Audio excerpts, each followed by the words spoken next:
आज इस वीडियो में हम रामचरितमानस के कुछ तथ्यों के बारे में जानने वाले हैं। रामचरितमानस के कुछ चौपाइयों को देखेंगे और जानेंगे कि उनका अर्थ क्या है। जीव राधम तेल कुम्हारा स्वपच किरात कोल कलवारा आभिर यवन किरात खस स्वपचादि अति अघरूपचे। इसका अर्थ क्या है कि अर्थात तेली कुम्हार भंगी बहेलिया कोल कलवार अधम वर्ण के लोग हैं, ये पापी कौम के लोग हैं। आगे तुलसीदास जी क्या कहते हैं, देखिए तुलसीदास की सोच क्या है ना, वे बड़ी विचित्र है। वे शूद्रों के प्रति अनाप शनाप बोलते हैं, महिलाओं के प्रति अनाप शनाप बोलते हैं। उनकी जो मानसिकता थी पता नहीं किस लेवल की थी, क्योंकि बहुत ज़्यादा पुराने तो है नहीं, आज से लगभग 1526 के आसपास बाबर के ही समकालीन थे तुलसीदास जी। लेकिन उनकी उस समय भी मानसिकता किस लेवल की थी आप सोच सकते हैं।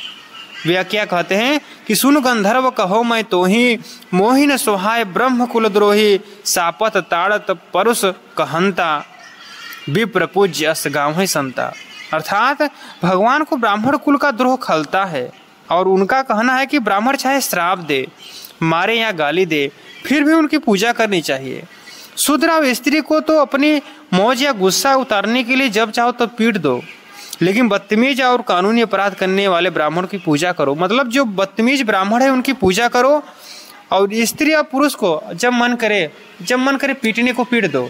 मतलब मौज की खातिर, मस्ती की खातिर स्त्री और शूद्रों को पीट दो। पंडित तुलसीदास का शूद्र को शिक्षा देना ऐसा ही समझते हैं जैसे सांप को दूध पिलाना, यानी शूद्र को शिक्षा देना ही नहीं चाहिए। यानी शूद्र सांप है और शिक्षा क्या है, दूध है। जैसे अगर सांप दूध पीता है, हालांकि सांप दूध पीता नहीं है, अफवाहें झूठ फैलाई गई है।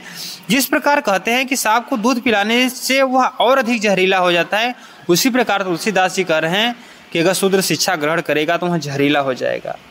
अधम जाति मम विद्या पाए भयं जथा है दूध पिला, यानी सांप को दूध पिलाने के जैसा है शूद्र को शिक्षा देना।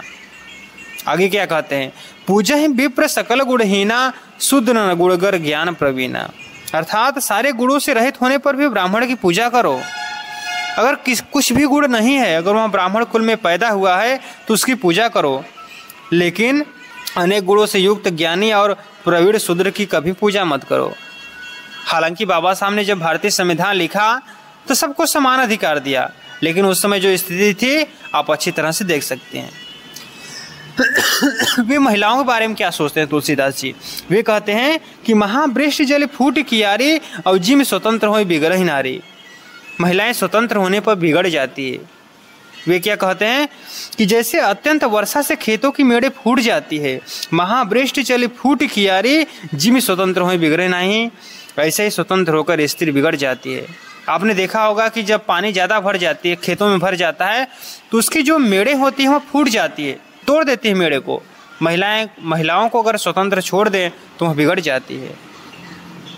आगे क्या कहते हैं, देखिए नारी स्वभाव सत्य कवि कहीं अवगुण आठ सदा और रहें, साहस अनृत चपलता माया और भय अविवेक असौच अदाया। कहते हैं कि राम यहाँ तक कह देते हैं, ये राम खुद कह रहे हैं, तुलसीदास जी खुद कहवा रहे हैं राम से। वे क्या करें, स्त्री को चाहे हृदय में क्यों न रखो, युवती शास्त्र और राजा कभी वश में नहीं होते हैं। आज की डेट में जो कथा होता है किसे सुनना चाहिए, तुलसीदास जी क्या कह रहे हैं, तुलसीदास जी कह रहे हैं कि कथा सुनने के अधिकारी सिर्फ ब्राह्मणों के गुलामों को ही है। मतलब जो ब्राह्मण का गुलाम है, शूद्र है, उसे ही कथा सिर्फ सुननी चाहिए और किसी को कथा नहीं सुननी चाहिए। जो ब्राह्मण का सेवक है उसी को सुनना चाहिए। गुरुपद प्रीति नीति रत जयी द्विज सेवक अधिकारी थे। मतलब उत्तरकांड का यहाँ पृष्ठ संख्या 1049 है, मतलब 1049 है। इसको जाकर पढ़ लेना। वे खुद कह रहे हैं कि राम जो कथा है वही सुनना, उसी को सुनना चाहिए जो ब्राह्मण का गुलाम हो, जो ब्राह्मण का दास हो। जो एक विवाद भी काफ़ी चला, उनका एक चौपाई है जो काफ़ी ज़्यादा विवाद भी चला। वे कह रहे हैं कि ढोल गवार शूद्र पशु नारी ये सब ताड़न के अधिकारी। मतलब हालांकि इसका जो इस समय अर्थ है बदल दिया गया है। इसी प्रकार जो अर्थ है ना, जो जितनी पुरानी किताबें आप पढ़ सकते हो पढ़ो, रामायण महाभारत पुराण जो भी है, जितनी पुरानी किताबें हैं, कि पुरानी किताबें अगर आपको मिल जाती है ना तो वहाँ बेस्ट रहेगा। तो पुरानी किताबें पढ़ो, उसमें आपको असलियत मालूम चलेगा। अब तो अर्थ इसका बदल दिया जा रहा है। तो तुलसीदास उस समय क्या थे, एक समय अगर ऐसा आप कह सकते हैं ना कि 1526 के आसपास लगभग बाबर था, अब बाबर के समकालीन ही माना जाता है। तो 1527 के आसपास बाबरी मस्जिद का निर्माण हो रहा था। तो लगभग आप यह कह सकते हैं कि एक तरफ बाबरी मस्जिद का निर्माण हो रहा था तो एक उसमें तुलसीदास जी थे, तो उसमें काफ़ी महामारी चलती होगी ब्राह्मणों और शूद्रों में, और ये सब जो काफ़ी वैमनस्य चलता होगा। तो इससे पता चलता है कि काफ़ी मतलब उस समय जो स्थिति थी काफ़ी शूद्रों की स्थिति दयनीय थी।